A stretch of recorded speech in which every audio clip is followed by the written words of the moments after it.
Mesa Tactical Sureshell shot shell carriers, right now on Pirate Firearms and Reloading.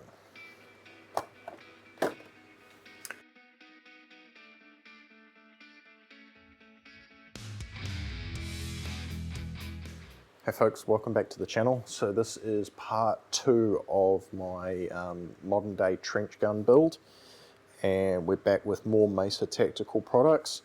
So today we're going to be installing and taking a look at the Sureshell polymer carriers. So I actually have 2 here. They are both 6 shell carriers, but one is for the receiver and the other one is actually for the cheek riser on the Urbino pistol grip stock. So we're going to go ahead and install that one first because it's going to by far be the easiest. So when you get these from Mesa Tactical, they're obviously in a blister pack. You get the actual shell holders with a aluminium mounting bracket on the back, which is going to go on there, and they include 2 different elastomers. So the white one is much firmer and provides a lot more tension, whereas the black ones that are factory installed provide a light amount of tension. So I've got myself a dummy 12 gauge, and you still have to apply a reasonable amount of force to get these in and out, which is more than enough in my opinion to use the black ones. Now don't get me wrong, in some situations you will need to swap it out for the white ones, and that is as simple as taking these number 2 Phillips screws out on the back here, separating the backing plate from the actual shell carrier, pulling the elastomers out, putting the white ones in, and away you go. On these dual ones as well, they don't specifically mention it, but I don't see why you couldn't run one white, one black to give yourself a sort of medium amount of tension. All the polymer ones have 2 elastometers in them. In the aluminium version of these, they have a single elastometer strip in them. And that's just different retention methods. So all very nice fit and finish, nice anodizing, matte black, which is really cool. They do include all the hardware for you as well, a couple of countersunk screws, a couple of nuts, and what do you know it, a little disposable Allen key as well. Most importantly, because you can never have enough stickers, a sticker with every product. Of course there's a set of instructions, but we're men and we don't read instructions, so let's go ahead and put this one together. So very cleverly, there is a recess for the nuts inside the stock. Obviously being a right-handed shooter, I'm going to put the shot shell carrier on the outside, and you order the specific left and right. So we're going to go ahead and sit the nuts in. Now they're not really retained in there, so you're going to have to be a little bit careful you don't drop them back out. The nice countersunk screws go into the backing plate there, just like that. I am going to use some Loctite. They did mention blue Loctite. Just given the size of the fastener, I don't think blue is entirely necessary. So we're going to go with purple 222, which is a screw lock. And I don't know if I'm going to be able to get this on camera for you, so bear with us please.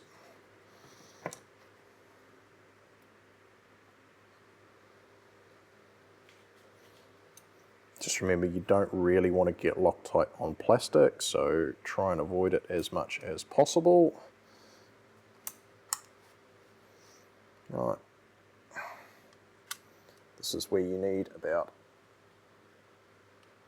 an extra hand.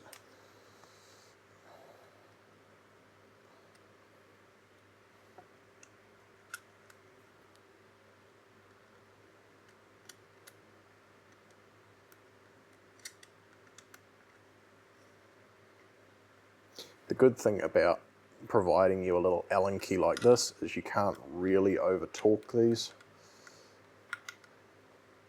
Oh dear.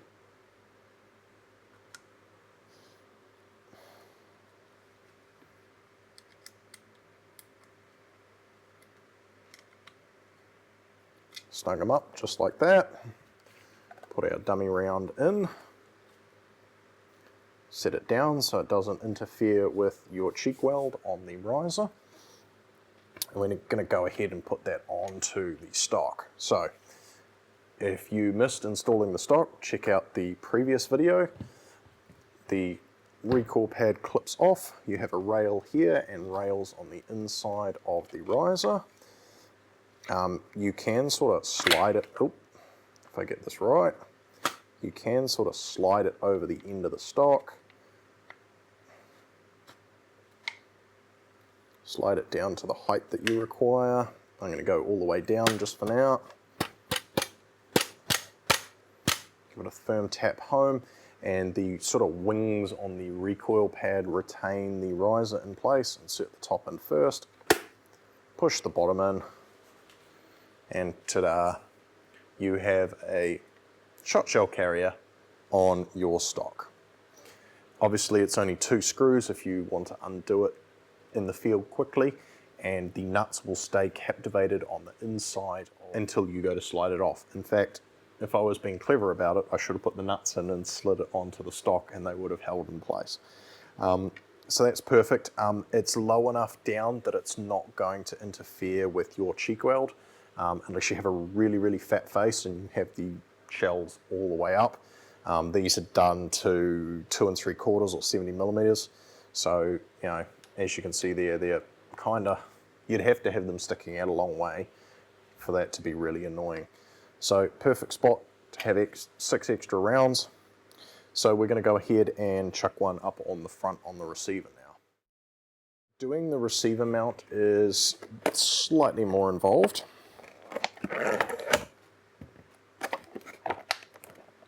They do provide you this really nice rubber stick-on pad which sticks on the back of the aluminium mount. The idea is it protects the finish on your receiver. They have made a nice cutout so your serial number is still exposed, which is a good idea. You get another baggie of hardware, and this one's going to be slightly different because we are going to remove the 2 receiver pins which hold the trigger group in, and we are going to replace them with these Chicago screws. So obviously our 2 countersunk screws become part of the, will go on the saddle side, shall we say. I am going to adhere that nice rubber protector on here too. One thing to note is that they have cut out all the screw holes, so if you do put the rubber protector on and then need to adjust the elastomer later on, you still can. So that was good forward planning. So we're just going to peel off that sticker sheet and lay this over the top. So when that's mounted on the side of the shotgun, it is going to protect the finish of the shotgun, which is quite cool. They give you 2 different size studs here because you have 2 different size pins. So I'm just going to go ahead and tap these pins out. Oh.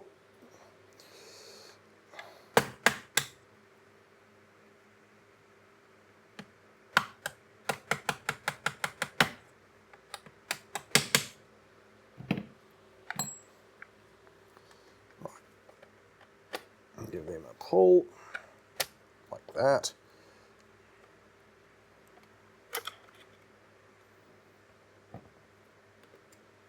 And just like that, we have our inner trigger group out of the shotgun. Now, I was supposed to have the bolt forward when I did that. So as you can see, these factory pins have a notch or groove cut in them.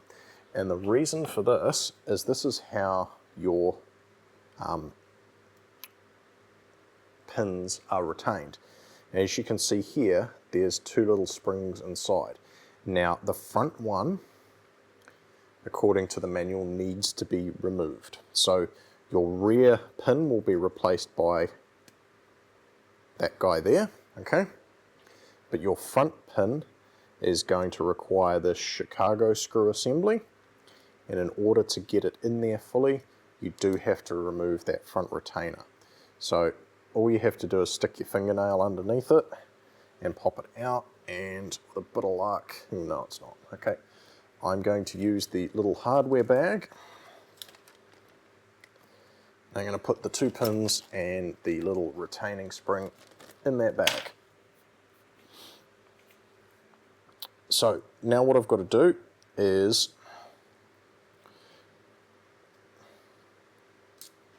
reinstall my trigger pack. Okay, we're going to slide in, maybe it is better from the other way.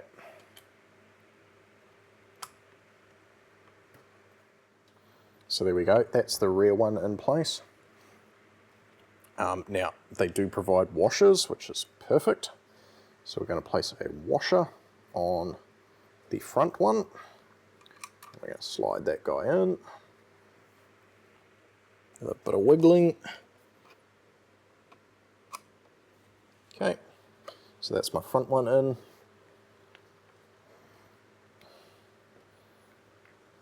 I'm now going to take the dome head and the washer, and once again we're going to apply a little bit of Loctite.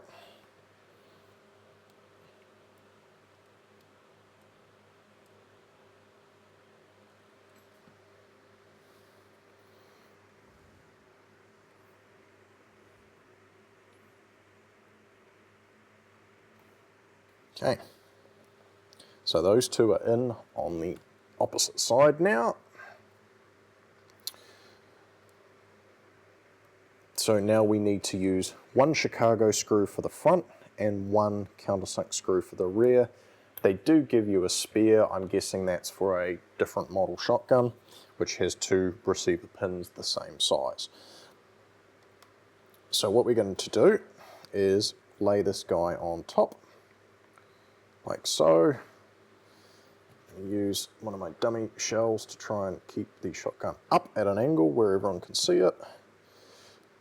I'm going to apply a bit of Loctite to that screw. Guys, as you can see, this is super simple. There is no gunsmithing required. Now, all I got you guys here, and we're doing something a little boring. I've checked the statistics again, and most of you watching these videos are not subscribed. Please consider doing so. It's free and it really helps the channel and allows me to continue to create this content for you. One more video coming in this series, and you don't want to miss out on it. So now, conveniently, they give you 2 of these little Allen keys. So I'm going to stand this guy on end, and we are going to snug down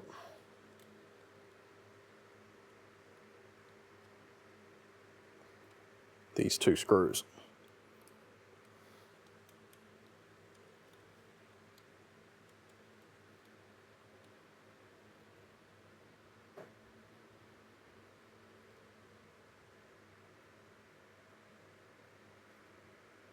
Okay, there we go, folks.